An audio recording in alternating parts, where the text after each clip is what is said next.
आज हम बात करने वाले बहुत ही साधारण से दिखने वाले एक ऐसे आयुर्वेदिक प्रिपरेशन की जिसका काम साधारण नहीं है। आज हम डिस्कस करने वाले हैं क्लोव ऑयल का। क्लोव ऑयल मतलब लौंग का तेल। अगर आप ये सोच रहे हैं कि इस लौंग के तेल में ऐसी कौन सी खास बात है जिसके लिए हम आज ये वीडियो बना रहे हैं, तो मैं आपकी जानकारी के लिए एक चीज और ऐड कर दूं। ये जो लौंग का तेल है वो फार्माकोलॉजिकली बहुत ही इंपॉर्टेंट है। इसका यूज कई जगह होते हैं, लेकिन जिस टॉपिक के ऊपर आज हम बात करेंगे वो टॉपिक केंद्र होगा आपके दांत के दर्द के रेस्पेक्ट में। अदरवाइज इसका यानी कि लौंग का या लौंग के तेल का यूज हम एज अ कार्बोनेटिव यूज कर सकते हैं। अगर पेट में कोई दर्द है, पेट में कोई ऐंठन मरोड़ है, गैस बन रहा है, डाइजेशन प्रॉपर नहीं हो रही है, तब के केस में भी हम खाली से लौंग को चबा करके उस प्रॉब्लम से काफी कुछ रिलीफ पा सकते हैं। यही तो कारण है कि हमारे घर में जब कभी भी मेहमान आते हैं तो खाने के बाद उनको हम लौंग, इलायची ये सब ऑफर करते हैं, बिकॉज दीज आर कार्बोनेटिव, जो कि खाने को पचाने में मदद करते हैं। तो चलिए आज के टॉपिक पे फोकस करते हैं। आज का टॉपिक है हमारा clove oil with specific reference to toothache, यानी कि दांत के दर्द में कैसे ये लौंग का तेल आपकी मदद करता है। तो हमको अगर ये जानना है इसके फंक्शन को, तो सबसे पहले समझना पड़ेगा दांत का दर्द है क्या चीज। दांत के दर्द के कई कारण और कई प्रॉब्लम में एसोसिएटेड दर्द भी हो सकता है, लेकिन बेसिकली जिस प्रॉब्लम के ऊपर डिस्कस करेंगे वो है आपके दांतों में बनने वाली कैविटी। अगर दांत लूज हो रहे हैं आपके जड़ से तो वो भी एक दर्द का कारण है, लेकिन वो अभी के स्पेसिफिक टॉपिक के ऊपर जस्टिफाइड नहीं करेगा। हम बात करते हैं सीधे सीधे कैविटी की। दांत की कई अलग अलग लेयर होते हैं, आपने इसे पढ़ा भी होगा और आप जानते भी हैं। सबसे बाहरी जो लेयर है वो हमारा कैल्शियम का बना हुआ होता है, जो कि सफेद दिखने के साथ साथ हमारी उस दांत को मजबूती प्रोवाइड करता है, ताकि हम किसी भी चीजों को चबा करके आसानी से उसका स्वाद ले सकें। अगर हम उसके नीचे वाले हिस्से को देखेंगे, ये जो आप डायग्राम देख रहे हैं वो 3 डायमेंशनल डायग्राम है, लेकिन इसे मैं रोटेट नहीं करूंगा। तो जब कभी भी हम दांत में ऊपर के प्रोटेक्शन लेयर को डैमेज होता हुआ देखते हैं, जैसे आपके बच्चे होंगे घर में छोटे से, तो उनकी जो शुरुआती दांत होती है वो ज्यादा दूध पीने की वजह से या चॉकलेट खाने की वजह से ऊपर डिके होना स्टार्ट हो जाता है, यानी कि इसमें एक हल्की सी कैविटी बनने लग जाती है, गड्ढा बनने लग जाता है। और ये कैविटी के बनने के पीछे कारण ये है कि जो भी केमिकल सब्सटेंस वो खा रहे हैं, केमिकल का मतलब केवल ये केमिकल नहीं होते हैं, जो भी वो फूड ले रहे हैं उस फूड में भी केमिकल पाए जाते हैं, दूध में भी कुछ केमिकल्स पाए जाएंगे, चॉकलेट में भी sugar is also example of chemicals. तो ये जो केमिकल्स हैं वो अपनी अपनी प्रॉपर्टी के अकॉर्डिंगली इस दांत की बाहरी लेयर में बने हुए इस कैल्शियम की परत को डीके करना स्टार्ट करते हैं, क्षरण यानी कि घिसना चालू करते हैं, और इनकी वजह से यहाँ पे गड्ढे होने लगते हैं, और किसी किसी केस में यहाँ पे कुछ कीड़े भी लग जाते हैं जो वाकई में सही है। तो ये गड्ढे होने के कारण से क्या होगा, मतलब इस तरीके से समझिए कि ये हमारा जमीन है और इस जमीन के नीचे पानी का सोर्स रखा हुआ है, ठीक है। तो जब कभी हम बोर खुदवाते हैं तो हम उस जमीन के ऊपर से डिगिंग करते हैं, गड्ढा करते जाते हैं, खुदाई करते हैं, जब तक कि ये जो खुदाई का लेवल है पानी के लेवल तक नहीं पहुंचता, और जैसे ही खुदाई हो जाती है तो पानी अंदर से बाहर पहुंचने लगता है। तो कुछ इसी तरीके से समझने के लिए हम एज्यूम करते हैं कि ये हमारा बाहरी लेयर है, और इस कैविटी के कारण से जो खोखलापन बनने लगेगा आपके दांतों में, वो धीरे धीरे करके आपके दांतों के अलग अलग परत से होता हुआ फाइनली आपके जो इनर पार्ट है, आपके दांतों के रूट है, वहां तक पहुंचेंगे। अब कई से कहते हैं दांतों की जड़, तो दांतों की तो वैसे कोई टेक्निकल जड़ नहीं होती जैसे पेड़ पौधों की होती है। तो जड़ का मतलब क्या होता है, देखिए आपको यहाँ पे कुछ चीजें दिख रही होंगी जो आपको जड़ के जैसा महसूस हो रहा होगा, लाल कलर में, नीले कलर में और कुछ इस तरीके से ग्रे कलर में दिख रहे होंगे। तो ये एक्चुअली है क्या चीज, ये जड़ क्या है, हम इसको फार्माकोलॉजिकली या एक मेडिकल लैंग्वेज में इसे बोलते हैं नर्व। और ये नर्व मतलब क्या है, एक प्रकार से तंत्रिका तंत्र का एक हिस्सा है, बिल्कुल सूक्ष्म पार्ट की तरह, जैसा कि हम अपने बिजली के वायर में देखते हैं। अगर आपके घर में बिजली के वायर लगे हुए हैं तो आप जानते हैं कि उसके अंदर से करंट होकर के मूव करता है। हमें दिखता तो नहीं है करंट मूव होता हुआ, लेकिन जैसे ही अगर आप स्विच ऑन करते हैं तो स्विच के ऑन और उस तार के आखिरी सिरे जो जिस पे जुड़ा हुआ है उसके अकॉर्डिंगली हमको एक्शन देखने को मिलता है। अगर तार का आखिरी हिस्सा आपके बल्ब से जुड़ा हुआ है तो लाइट चमकेगी, पंखे से जुड़ा हुआ है तो वहां पे हवा देगा। तो इस तरीके से जो भी एक्टिविटी आप देखना चाहते हैं वो उसी तार में मूव कर रहे हैं, करंट के कारण से ही पॉसिबल है। सो हमारी बॉडी का जो तार है वह नर्व, और जो करंट है वह न्यूरोट्रांसमीटर, इसको हम लोग बोल सकते हैं कि ऐसा केमिकल जो नर्व को मूव करने में मदद करता है सिग्नल के रेस्पेक्ट में। और उसके नर्व की मूवमेंट में सेंसेशन होता है, सेंसेशन मतलब एक फीलिंग्स, चाहे वो अच्छी फीलिंग्स हो चाहे वो आपकी पेन की फीलिंग हो, दोनों मूव करते हैं। अगर हम खुश होते हैं तो भी हमारी बॉडी में एकदम पूरी झंझनाहट आ जाती है खुशी के मारे, और अगर हम तब दुख होते हैं, पेन होता है, तो भी हमको दर्द का एहसास होता है। सो सेंसेशन कोई भी टाइप का हो, होता इसी नर्व के थ्रू है। लेकिन एक चीज और, ये जो नर्व तो है लेकिन नर्व के लास्ट के जो पार्ट आप देख सकते हैं, जहाँ पर मैं डॉट बना रहा हूँ, इसे हम लोग कहते हैं नर्व एंडिंग, यानी कि नर्व का आखिरी हिस्सा जो कि बहुत ज्यादा सेंसिटिव होता है। मतलब ये कहें कि जैसे ठंड के दिनों में अगर आपके पैर के अंगूठे या अंगुलियों में चोट लग जाए तो आपको पता है कितना दर्द होता है, क्योंकि वो बहुत सेंसिटिव पार्ट होते हैं। जबकि अगर हाथ के मसल्स पे लगे तो उतना फर्क नहीं पड़ेगा।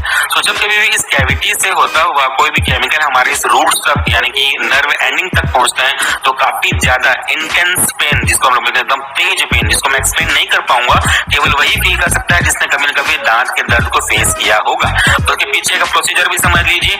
अगर ये व्यक्ति कभी भी बहुत ज्यादा ठंडी चीजें यूज करता है, if he is using cold water, बहुत ज्यादा चिल्ड पानी पीता है, चिल्ड पानी पिए चाहे गर्म पानी पिए, आपके दांत को सिर्फ पता नहीं कि वो क्या पी रहे हो आप, वो तो सिर्फ उसको मूव करने का काम करेगा। तो ये जो कोल्ड चीज है, चाहे वो पानी हो चाहे वो कोई भी चीज बेवरेज क्यों ना हो, वो इस कैविटी यानी कि इस गड्ढे से होता हुआ अंदर पहुंचेगा। जैसे अगर हमने गड्ढा किया हुआ है तो पानी अंदर से बाहर आ रहा है, वैसे ही इस पाइप के थ्रू आप बाहर से अंदर भी कोई चीज पहुंचा सकते हो।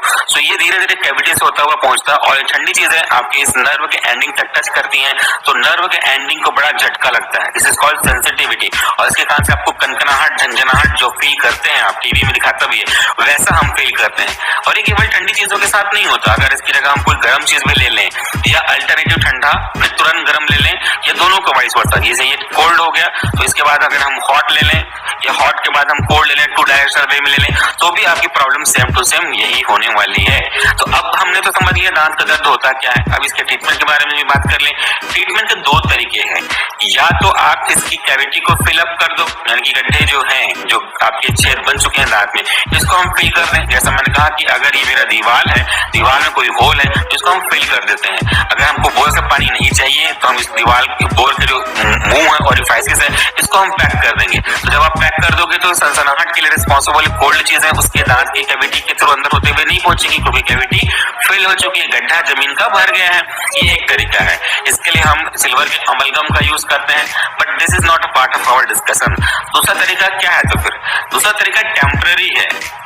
टेम्पररी मतलब थोड़े समय के लिए। तो हम कोई एनाल्जेसिक ड्रग खा लें, कोई दवाई खा लें तो आपके दर्द के एहसास को कम करेगा, लेकिन उस दवाइयों का कुछ स्पेसिफिक इफेक्ट होता है और कुछ साइड इफेक्ट भी होता है और कुछ स्पेसिफिक ड्यूरेशन ऑफ एक्शन भी होता है। जैसे ड्यूरेशन ऑफ एक्शन मतलब कितना, जितने समय में आपने स्टार्ट किया लेने के लिए, तो कितने समय तक उसका जो असर है, एक्शन है, वो बनते रहता है, ये कहलाता है ड्यूरेशन ऑफ एक्शन। तो ड्यूरेशन ऑफ एक्शन अगर मान लेते हैं कम होता है तो आपको रिपीटेडली वो ड्रग लेते रहना पड़ेगा।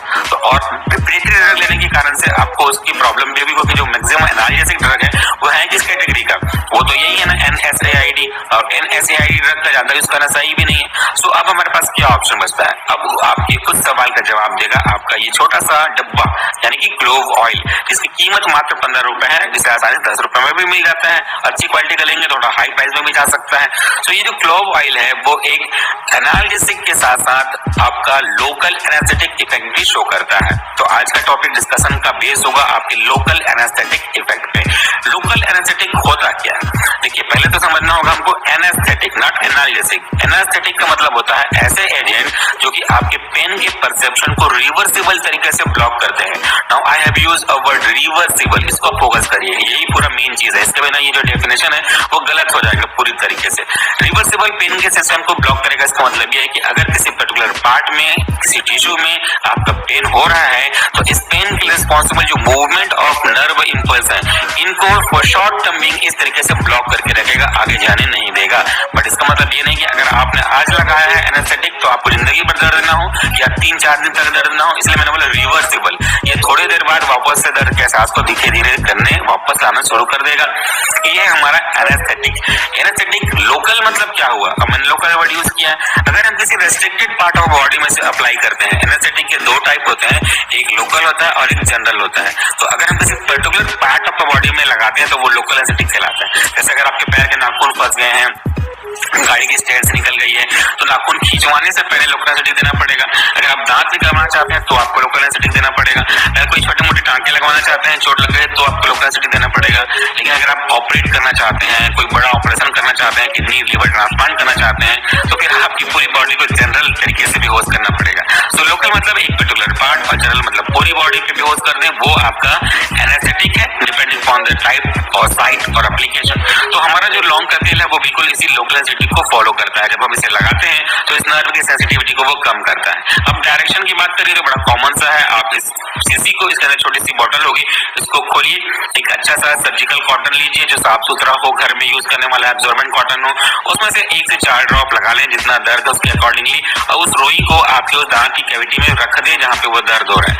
मसूड़ों में भी रख सकते हैं, लेकिन एक चीज हमेशा ध्यान रखिएगा, मसूड़ों में ज्यादातर अगर लगाना चाहते हैं तो क्वांटिटी बहुत कम रखिएगा, वरना आपको बहुत तेज जलन का एहसास होगा और हो सकता है वहाँ पे दर्द बढ़ जाए मसूड़े के कारण से। इसलिए प्रेफर नहीं करना है मसूड़ों पे, करते हैं तो बहुत कम क्वांटिटी में अप्लाई करना है, हार्डली 1 ड्रॉप से भी ज्यादा नहीं यूज करें आप। अगर नाक के दर्द में लगा रहे हैं तो आप उसमें 1 से 4 ड्रॉप लगा सकते हैं। तो ये जो आपका लौंग का तेल है वो मूव करेगा उस कैविटी से और उस नर्व की सेंसिटिविटी को टेम्परेरी थोड़ी देर के लिए ब्लॉक कर देगा और आप दर्द के एहसास से छुटकारा पा जाएंगे। इसके कारण से आप उसे आसानी से कुछ खाना पीना भी जो खाना चाहते हैं वो खा सकते हैं। तो ये था आज का छोटा सा लेकिन कॉन्सेप्चुअल वीडियो, जिसमें हमने देखा कि लौंग का तेल जो कि बहुत साधारण सा है वो कैसे इंटेंस पेन में आपको रिलीफ प्रोवाइड कर सकता है। Thank you so much guys, full watch video अच्छी लगी हो तो लाइक एंड सब्सक्राइब जरूर करें। You welcome my YouTube channel Bageshwar Balaji clinic.